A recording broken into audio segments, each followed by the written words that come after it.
Ay, magandang hapon po sa inyong lahat. So, welcome po tayo dito sa Kings Mansion Resort. So, dito po tayo ngayon sa Tagaytay, sa Irohin. So, maulan na panahon po ngayon. So, ayan po. Para po kasi sa mga nagtatanong, para sa mga gustong mag-seminars dito sa amin kung pwede. So ito po, meron naman po kami mga long table na pwede nyo pong gamitin. So ipapakita ko po sa inyo ito. Yan. So ito po yung mga lamesa namin, upuan. Yan. So meron pa po kami doon sa baba. Yan po ay walang bayad. Kung ano po yung gamit na nandito sa amin, ay pwede nyo pong gamitin ng libre yun. So, wala po kayong babayaran. Ayan po, kayo na lang po bahala kung saan nyo po gusto. So, marami po tayong lugar na malawak. So, pwede po dito. Ayan.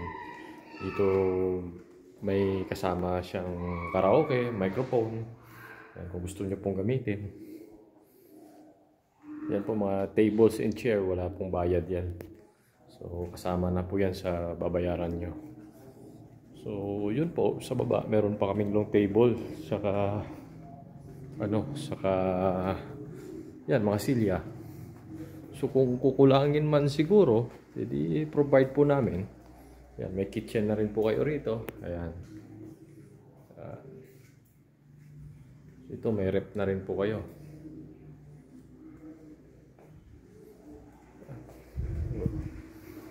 Pakita ko po sa inyo sa baba yung isa pa nating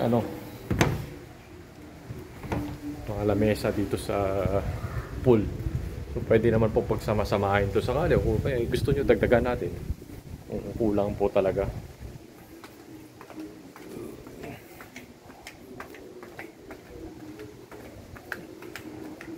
So, ito medyo maulan na panahon. So, po, mapag.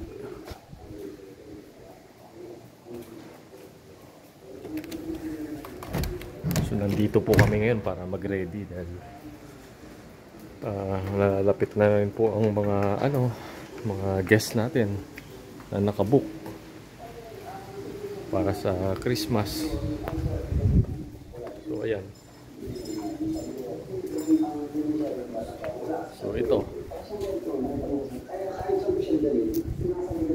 pa po ang lamesa namin na pwede nyo pong gamitin. So, pwede natin iakyat, pagsama-samahin, at saka lahat ng upuan. Kung ilan man kayo, o marami po talaga kayo, di-provide po natin. Wala pong problema, wala po kayong babayaran. So, yun lang po. So, ayan. Para lang din po sa mga gustong mag-seminars. Wala po kayong babayarang tables and chairs. So, kung ano po yun nandito, pwede nyo pong hiramin. Wala pong problema yun. So, ulitin. So, maraming salamat. So, see you po sa next video natin. So, mga gusto pong mag-advance booking ng January. So, ayan po. May promotion po kami. So, 14,500 lang po. 20 packs and below. Tapos may dalawang kwarto na po siyang kasama. So, ayan, weekdays rate po namin yan. So, sa mga may tanong, mag-message lang po. At andyan po yung mga cellphone number namin. Pwede po kayong tumawag at mag-message. So, sige po, maraming salamat ulit. Thank you.